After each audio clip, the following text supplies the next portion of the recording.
What's up, guys? PDC here. And today, we're not going to be doing some philosophical shit. We're going to be taking on, insulting, disparaging, destroying, insulting, absolutely annihilating players based on their plays they made under high pressure situations in tournaments throughout the year of 2017. Now, be warned, this game and these games are going to feature chokes. They're going to feature bad plays. They're going to feature bad players. But we're gonna come through this together because this is the top 5 worst games of 2017. Worst tournament games of 2017. We're gonna go ahead and start this video right off. Actually, first I want to say that these are from all gens. This is not just Gen 7. I think that'd be pretty hard. Or actually, no, it probably wouldn't be pretty hard. I just feel like it'd be because, I mean, you gotta have some variety. So we picked from all the filth and the disgusting plays throughout the year, and we're just gonna be dissecting them all for your entertainment. So let's get this started with Gen 4 OU. Keep in mind, this is Nightfox vs Asim12. Keep in mind that this game is a World Cup qualifier game. Straight away, just know that this game, basically, this is the rights to play in the tournament of World Cup at all. One of the most fun tournaments of all time. And you're going to go ahead and see some amazing team choice from my boy Asim12. Nightfox is going to go ahead and bring out the best Pokemon of all time, Jirachi, and Beast Slam Ironhead this thing to death. So right away, you already know what this man's about. You know he's bringing some fat shit. You know he's got the Scarm and the Bliss in the back. But you know Asim12, ooh, couldn't even explode. Because Travis. Now Asim12 makes a fatal mistake here. He makes a bad mistake. He thinks that in his blindness, maybe out of blind rage from being flinched to death, I don't know, he's gonna Earthquake and he's gonna kill this Jirachi, which maybe he thinks is offensive. I really couldn't tell you. But he thinks that this Life Orb Dugtrio is gonna... He Earthquaked. He knew this would not kill. He had to have known this would not kill. He even got lucky. And he has the virtue of trapping the lead Pokemon. He has the gift of killing a Pokemon, which has a 60% chance to completely fuck you over. And then he just proceeds to lose the rest of the game. This guy's team, Asim12 didn't even play that terribly. But whoever the hell sent him out and said, yeah, you go, man, that team is good. Or even if he did it himself, whoever the fuck decided for him to use this garbage, they need to never play an official tournament game again.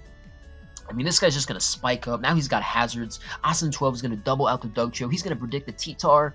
No, it's a Blissey, and that's gonna be the game. Dugtrio, in its amazing trapping ability with Life Orb, is not even gonna be able to 2-KO Blissey, doing 45, 39 after leftover. Dugtrio is basically just going to kill itself. Not even a crit could save him. Yeah, Asim12, and he gets the Rocks up. So yeah, that's not good. And he goes into his Flygon, which, you know, Choice Scarf Flygon with the whole 3% U-turn on Skarmory is definitely a very good Blissey counter. Now he's gonna go out to Kingdra, which, judging by this team of Dugtrio, it's definitely gonna be RD Kingdra.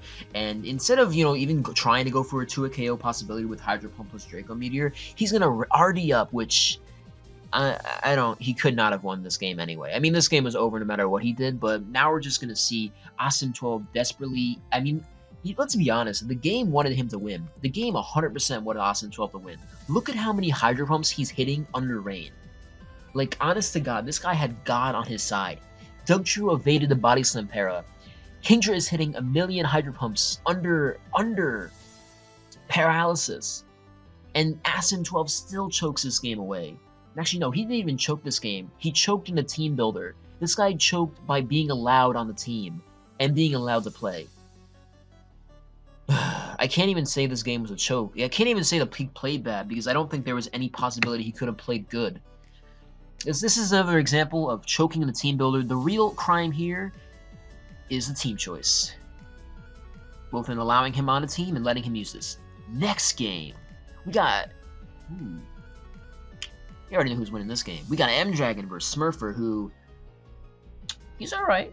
Smurfer's alright, you know, when he's playing, you know, DPP games casually in Smog Tours. He's a pretty good star, but can he beat the amazing, magnificent M-Dragon? A Magnemius one? I don't know about that one.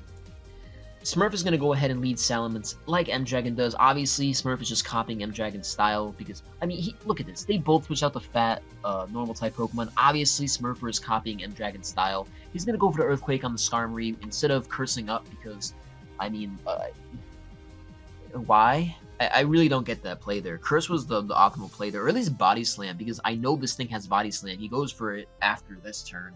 He goes for Body Slam, which in its own right, let me tell you why this sequence does not make sense. So he's going to go for the Body Slam on the Skarmory, and then he's going to switch right out. I mean, he doesn't even try. Here's why it doesn't make any sense. Curse Snorlax with Self-Destruct is a set. That's a real thing that can be used to basically just get rid of Skarmory quick on Hyper Offense teams in ADV. But we know that he doesn't have it if he doesn't even bother going for it here. Unless maybe Smurf was like, yeah, M-Dragon's going to go out to Gengar on the self-destruct. But that doesn't happen. It doesn't happen at all. He just goes out to T-Tar and ditches Snorlax after trying to set it up and going for Beast Lampera and already letting him get like 2 layers up here. So we're going to go ahead and see Smurf try and revenge himself. He's going to go for the Fire Blast, and he's going to get that burn on Skarmory. M-Dragon is on the ropes right now. There's a Toxic. That burn pretty much puts Skarmory out of commission because Skarmory is very, very good at recovering health. You can just switch it on an EQ or on like a double and protect and get 12% back, but Skarmory is out of commission now. It can't be used anymore. We're just gonna go ahead and see an Ice Beam. Maybe he was predicting a Flygon or Mence to come back in or something like that. He just goes for it. I mean, it's better than going for Fire Blast again. And then he finally gets a Toxic, which I think probably would be the right decision to make the first time. But he's just gonna go ahead and let T-Tar fall out to his Dynamita. And keep in mind, this sequence here reveals how much HP T-Tar has. You can calc the Ice Beam. It reveals how much attack it has, because you can calc the Earthquake on you. And it reveals part of its set as well. I mean, you know it's EQ and Rock Slide, so there's a chance that this Pokemon is DD-Tar. So keep in mind, this T-Tar has been scoped out. A smart player would take this useful information and run with it for later game usage. But Smurf goes straight out the Salamence. So Smurf, he just makes the right play. He's going to Brick Break this thing. You don't see M-Dragon with any sturdy fighting resist right now. He goes to the Swampert and takes a whopping 20% from this itemless Salamence, which we don't know the item of, but it's definitely not Choice Band, so it's probably an HP Grass Variant with like Charcoal or something like Miracle Seed or an item like Black Belt Mence, I don't know, or Lumberry, something that allows it to do more damage on a super effective move. But as you can tell, Smurf is just going to get eviscerated right here by the Ice Beam, but M-Dragon's team is not looking too hot either. Look at the team, and you see that Skarmory's almost dead. This is going to be a physically offensive-based team, so Blissey doesn't look like it will be that helpful. I mean, Mence is a really great help against physical offense teams with Intimidate, but T-Tar is weakened, and Swampert's out of commission. That's really bad for teams that have maybe Aerodactyl or something in the back. I don't know. But Smurf is going to go ahead and Body Slam this Swampert with the Snorlax, and he's going to get the Paralysis. Once again, we see Snorlax has no item. I don't know the set. It could be, maybe it's Resto Chesto. I don't know. Or it could be Lumberry. I don't really know the set. Maybe Rest Chest is more probable, but even then, I mean, it can't really beat Gengar if it has Taunt with. I mean, it's just, I don't know. So Smurf goes ahead after the Snorlax dies and goes into his Metagross, which is going to be no doubt a big threat. He's going to go ahead and go for the EQ, then Mash on the Skarmory. Makes the right plays, obviously, here. But Smurf's rest of his team, it's going to turn to a choke factory. This is last game we had the terrible team. We had the choke in the team builder. But this game, we had the choke in the game. So Smurf go ahead and he goes for Explosion here. Now, if you don't know the rest of the team, you may be inclined to say, that seems like a good trade. I mean, Magneton is basically dead. Blissey, this looks like a physical offense team, so what can Blissey do? And T-Tar is already weakened, and if you get an Explosion here, I mean, M-Dragon is forced to Earthquake. There's no way he's going to sacrifice another Pokemon. I mean, this looks like a pretty good play. But Smurf makes the wrong play here. Turns out he has Celebi, and no shit, the Celebi is an SD variant with HP Fighting. So if Smurf went for the Meteor Mash there, he could have just gotten up a free SD, and then swept with, like, I don't know, Earthquake? Literally, or Rock Slide, or just SD'd and gotten a kill earlier. I mean, that's not a very good play on Smurf's part. I certainly do not agree with it. But now comes the real problem. Smurf HP Fighting is the Magneton, which is that's what he should be doing. But here we know his last is going to be a physical attacker, right? There's very low chance that it's anything but that. He goes for HP fighting. So you're like, but what could Smurf's last be? I guess it's something that 100% beats Titar, which is 4 times weak to fighting, and Blissey, which is just weak. But we're going to see an Ice Beam, which comes off, again, only 42% on Celebi, so there's no way in hell this thing is knocking out the left. Oh! It's a CB Aerodactyl! Yeah, so Smurf, instead of going for the 100% win, because all Smurf needed to do was just SD, then Baton Pass straight out to this thing. And then, all he would have had to do, even if Double Edge didn't kill it, even in the minuscule chance Double Edge did not kill Blissey, he could have just HP fighting finished it, or he could have SD'd again, because I think he would have been at enough health, because he wouldn't have even tanked the first, he would have had another expendable health, because he wouldn't be toxic, and he'd be able to take another Ice Beam. He could have won the game that way, but instead Smurf decides to go for the way of the rolls, and he gets punished for it. Smurf gets completely punished for it, and we see M-Dragon, with his amazing charisma, take out Smurf. Yeah, it's like SPL all over again. Next game, we got a modern classic for you guys this time. Now, this game is just straight up garbage, and I don't want to watch this game at all, but just know that Gandra has probably the best Baton Pass counter team known to man. He's going to go ahead and lead with Zygarde, you know, fair enough play, there's no ground resist on that team, and then he's going to go with the Thundurus. And now you may be thinking, well, I mean, why? Yeah.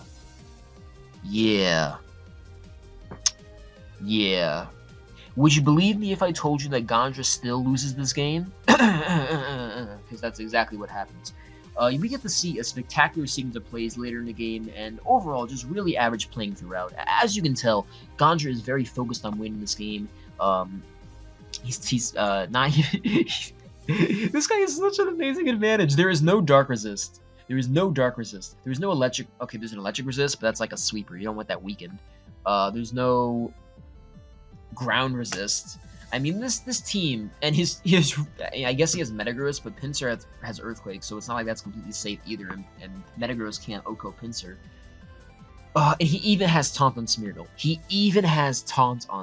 Which in its own right is absolutely ludicrous. Now, instead of going to Thundurus for God knows what reason, he decides to sack his Pokemon, which Masri has no resist against, to Earthquake. He's going to be leaving it at 5, and then he decides to go with the Thundurus originally. Maybe he thought it had Mega Horn, but, I mean, even then, like, Bisharp is one of your best sources of priority, and you're just sacrificing it like that. But whatever, I'm not here to judge. This is an absolute pinnacle of skill, because as you can see, we see the Sticky Webs, and we see the Baton Pass. These are both two very, very highly acclaimed players. He goes for the taunt again on the Zerk tree, and here we get to see a very interesting sequence of plays. Now, we're going to go ahead and see him go out to Pinsir. And he's going to go ahead and use Earthquake. And for some reason, we get to see Masri go for the bluff immediately. We get to see him say, why does this not have Balloon? How does Balloon work with arrows? This is an amazing bluff by Masri. I guess Gandra believed him because he goes ahead and goes for the Earthquake, maybe thinking that Z move, and Pinsir is dead. But that's not it, folks. Knowing that this is no longer Z Hypnosis, Gandra makes the excellent play and decides to go to Zygarde, which, judging, I think the team had Bulky Citrus or some other berry Zygarde, but he's going to decide to go for the Extreme Speed, which, his team is dying, and Gandra just obviously does not care. He had either priority or he had something that was going to be obviously faster, and he decides to abuse neither of these and just straight out sacrifice part of his team. He lets 2 members die to that, which I can't say I agree with. He could have only had 1 member die. I guess 1 would have been unavoidable, but sacrificing 2, yeah, not a good play. We're going to go ahead and see Gandra. He's just getting kills here. I mean, 1 member can literally not do anything against it. Espeon is sacrificed. We see Manaphy at, I think Manaphy's at 30% now. And then we see Metagross. So he goes into Bisharp, and this is another misplay. Now, Mimikyu, we already know Mimikyu right now has, no, damage on it. And now, I don't know the calcs exactly, but I'm also wondering if he could have just went for, a Thunderbolt there and finished and won the game with Mimikyu. But either way, he goes to Solipede there, and we're going to go ahead and see, again, just go with the Thundurus, easy play, easy money. There's no real fault there. I think he probably should have Baton Pass in all honesty, because I think Masri at this point is also worn out and playing terrible. But we're going to go ahead and see a Thunderous Thunderbolt, which, you know, alright, we're going to now can be a 50-50. He catches him on the 50-50. So now it's coming down to a Metagross, which is going to be hit by a Thunderbolt and a Manaphy, which can pretty much not do anything. So he goes to the Metagross. Now that I think about it, I guess Ganja technically played this right, because I don't think Thunderbolt would have... Actually, no, he didn't play this right at all. What am I fucking saying? What am I fucking saying? That makes no sense what this guy did. But he gets the freeze anyway, so this game is not only team... This game is the trifecta. This game is everything we've seen so far. These guys choked the team builder. These guys choked in the game. You have the combination here. I mean, now that I think about it, could he have just T-bolted the Metagross there for 60, then went to Mimikyu and just SD'd up? Because I'm sure a +2 Shadow Sneak killed Metagross, and even if it had Bullet Punch, I can't imagine that would have killed.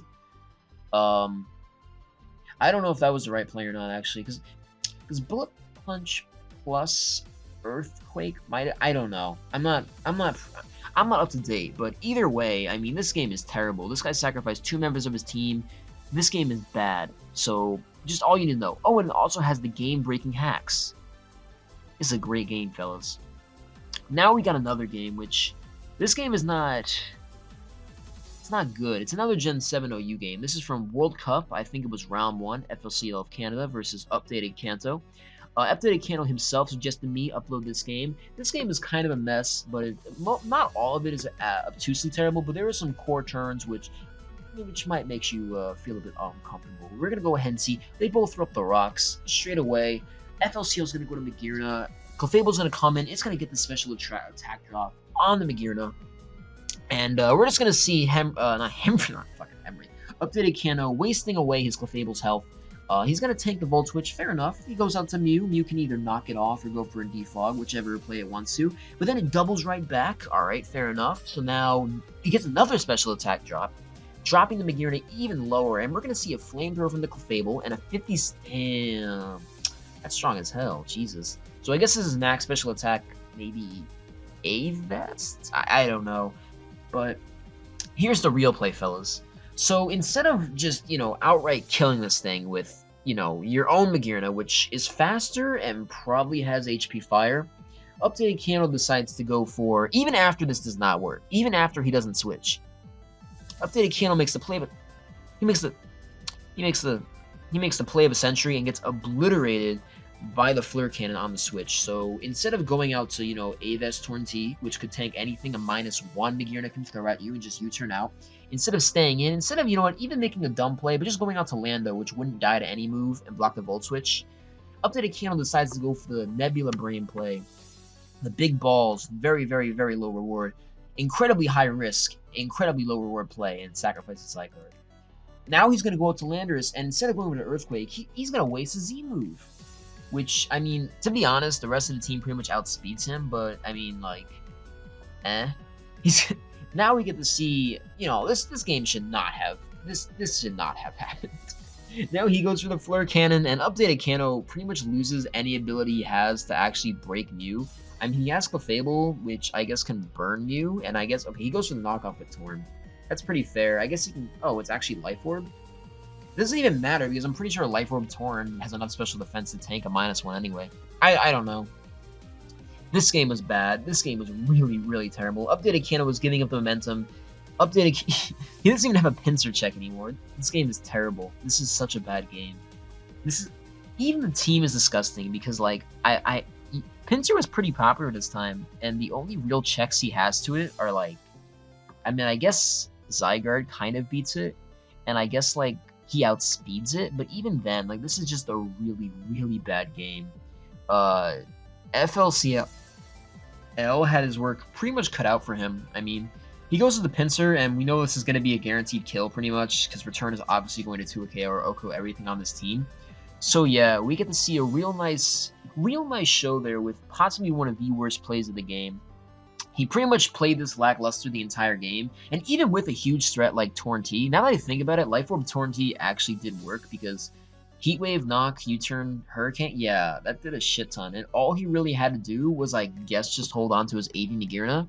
I mean, At the end of the day, this was not a well-played game at all, and I don't remember his Zygarde set. It probably was Choice Band, but Choice Band Zygarde, I mean, at least you have priority then. And there, or like a, a stab move to hit Muns with. But overall, Updated Kennel pretty much throws this game in the gutter. We're just going to go ahead and skip to the end because there's really nothing to see here except for failed Dracos, but somehow FLCL makes this a close game by just, he plays optimally. FLCL plays close as fuck. And keep in mind, Clefable is actually a great Pokemon against his team. All he really had to do was kill Magearna, and then he could just play games with Mew, which didn't have Knock, as far as I know.